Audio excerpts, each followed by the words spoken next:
वक्त हो चुका है हमारे खास शो जनता के लाउड स्पीकर का। सबसे पहले आपको आगरा लेकर चलते हैं। वहां की जनता क्या सोचती है अपने सांसद को लेकर, इंडिया न्यूज संवाददाता मनु चाहर की रिपोर्ट देखिए। ताजनगरी आगरा में तीसरे चरण में चुनाव होना है, जिसको लेकर तमाम जो राजनीतिक जो दल है वो अपनी तैयारियों में जुटे हुए हैं। लगातार प्रचार प्रसार जोरों से चल रहा है। हमारी मौजूदगी आगरा लोकसभा में है। आगरा लोकसभा के शोभा नगर एक क्षेत्र है, उसमें हमारे साथ कई यहाँ के निवासी हैं। हम इनसे सीधे तौर पर बात करेंगे कि इस समय क्या चुनावी माहौल है, क्या सोचते हैं, किन किन मुद्दों को लेकर आप वोट करेंगे। सबसे पहले मैं आपसे जानना चाहूंगा, क्या चुनावी माहौल है, क्या मुद्दे आपके रहने वाले हैं, कैसा प्रत्याशी आप चुनने वाले हैं? पिताजी वाले मोदी जी आने चाहिए। मोदी जी आने चाहिए। सौ प्रचार बढ़िया चल रहा है। प्रचार सही चल रहा है। तो आप शीर्ष नेतृत्व को देखकर वोट कर रहे हैं या अपने लोकल मुद्दों को देखकर वोट करेंगे? लोकल मुद्दे हैं। क्या मुद्दे हैं आपके? ये सब एक हैं, ये भी सपोर्ट करेंगे। और भी लोग हैं, हम इनसे पूछेंगे। सर, क्या चुनावी माहौल है आपका, किन मुद्दों को देखकर आप वोट कर रहे हैं?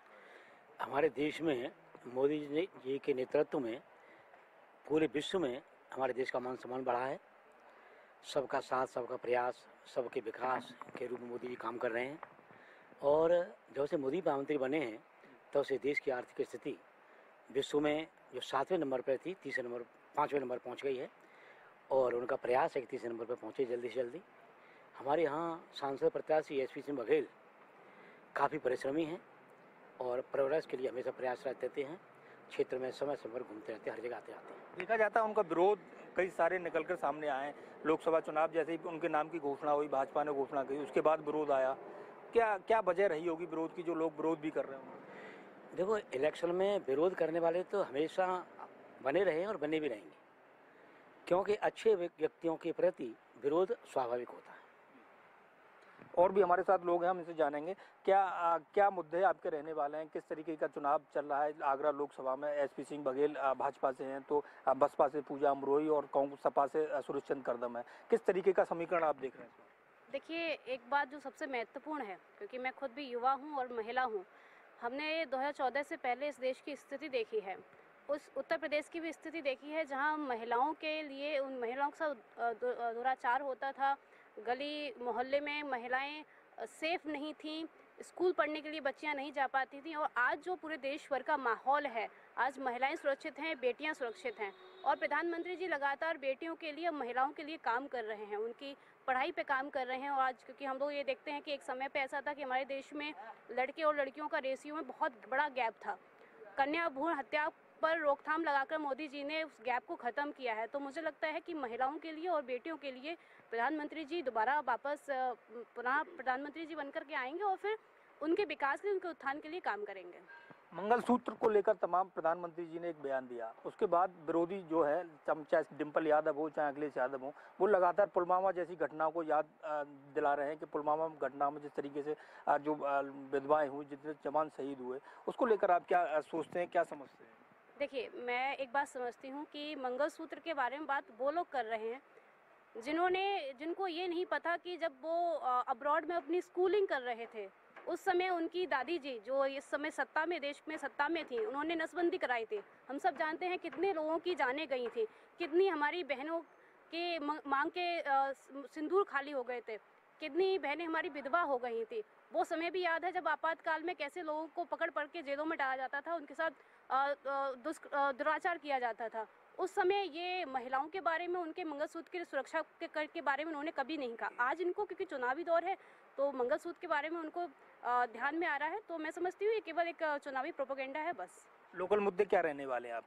देखिए, लोकल मुद्दे रोजगार है, विकास है, जो प्रधानमंत्री लगातार करते आए हैं। और आने वाले 5 साल में मुझे लगता है कि देश का विकास होगा ही, साथ ही साथ में जो एक विज़न जो प्रधानमंत्री जी ने दिया है, विकसित भारत 2047, उसकी ओर भारत आगे बढ़ेगा। आपका क्या विचार है, क्या माहौल है, किस तरीके का प्रत्याशी आप चुनना चाहते हैं, क्या आपके लोकल मुद्दे रहने वाले हैं?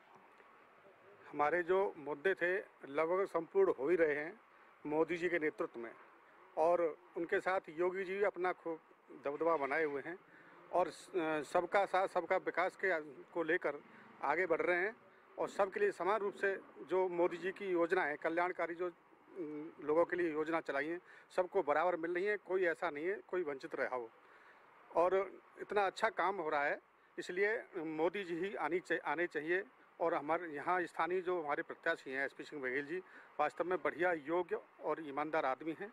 जब भी जाओ कभी भी सब जनता की सुनते हैं, इसलिए हमारा यहाँ तो पूरा वोट भाजपा को ही जाएगा, उसमें कोई दो राय है नहीं। आपके क्षेत्र में आते हैं वो? हाँ, आते हैं, जब भी हम कभी बुलाएंगे तभी आते हैं। तो आप शीर्ष नेतृत्व को देखकर वोट करेंगे या लोकल प्रत्याशी को? हमारे लोकल प्रत्याशी भी अच्छे हैं और इनसे और ज़्यादा सबसे बढ़िया हमारे जो लोकप्रिय नेता हैं हमारे मोदी जी और योगी जी, उनका तो कुछ कहना ही नहीं है। और हम जिंदगी भर उनके कामों से खुश होकर उन्हीं को वोट करेंगे, भाजपा को वोट करेंगे, और कोई यहाँ नहीं। आप किस तरीके से चुनावी समीकरण देख रहे हैं, किस तरीके का माहौल है? बहुत अच्छा चल रहा है। मोदी सरकार में पहले तो था ही, पर लेकिन वही 400 पार होगा उस बार। हाँ, इतना अच्छा है माहौल। तो आप वोट करेंगे? क्या मुद्दे रहने वाले हैं आपके? मुद्दे यही है, सब विकास चल रहा है। हमारा मंदिर बन गया, 317 हट गई, अब राम मंदिर बनने को कहना, मथुरा बनने जा रहा है, इसके लिए और क्या चाहिए हमको? मतलब धार्मिक भावनाएं जुड़ी हुई हैं। हाँ, जुड़े हुए हैं। आप किस तरीके से देखते हैं इस चुनाव को लेकर? क्या लोकल आपके स्थानीय मुद्दे रहने वाले हैं, कैसे वोट करेंगे? मैं आपको बताऊं सर, हमारा जो विपक्षी पार्टियां थी 70 साल से हमारे हिंदुत्व के लिए, सनातन धर्म के लिए जो हुआ, एक पक्ष के लिए हमेशा कार्य किया कांग्रेस ने, सपा ले लीजिए, बसपा ले लीजिएगा। और हमारे माननीय मोदी जी ने 370 हटाई, राम मंदिर बनाए, जो हमारे पूर्वजों ने अपनी जान की बाजी लगाई, वो हमारे माननीय मोदी जी ने दिया। और हमको यही चाहिए, सनातन धर्म के लिए, हिंदुत्व के लिए, जो मोदी हमारा साथ देते हैं। हम मोदी कमल के फूल पे हम वोट करते हैं, हमारा प्रत्याशी कमल का फूल।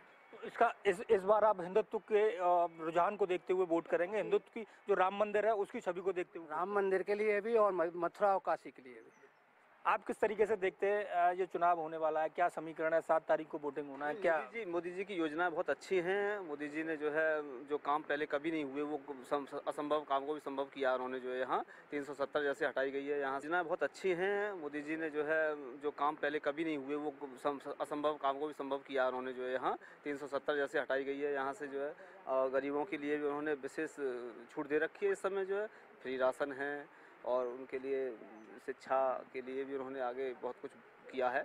और हम पूरा लगभग 400 पार का जो नारा है वो मोदी जी का सच होगा। विपक्ष आरोप लगा रहा है कि बेरोजगारी बहुत है, महंगाई चरम पर है, किस तरीके से? नहीं सर, ये तो विपक्ष तो आरोप लगाएगा ही, इससे कुछ नहीं है। जब विपक्ष आ जाएगा, जब सत्ता के अंदर जो, तो वो भी जब कहाँ महंगाई और कहाँ ये होगा। जब भी महंगाई होगी, पहले भी महंगाई, 14 से पहले भी महंगाई थी जो, इसलिए विपक्ष तो बिल्कुल वो तो आरोप लगाता रहेगा, और ये तो चलता रहता है। तो सब जहन में मेन मुद्दा क्या रहा वोट करते?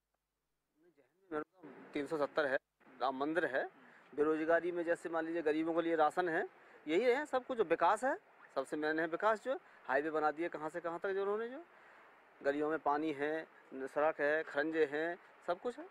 आप किस तरीके से देखते हैं ये चुनाव होने वाला है, वोट करने जाएंगे आप 7 तारीख को? क्या जहन में मुद्दे रहने वाले हैं आपके? कैसा प्रत्याशी आप चुनना चाहते हैं? देखिए सर, ये सबका साथ, सबका विकास, सबका विश्वास, ये मुद्दा है। इसके लिए वोट करूँगा। तो मोदी जी ने 400 पार का जो आंकड़ा भाजपा दे रही है कि 400 पार जाएंगे इस बार, तो आप कैंडिडेट देखेंगे या शीर्ष नेतृत्व पर वोट करेंगे? नहीं, शीर्ष नेतृत्व वोट करेंगे सर। कैंडिडेट भले ही कोई भी हो? कोई भी हो, हमारा कैंडिडेट कमल का फूल है।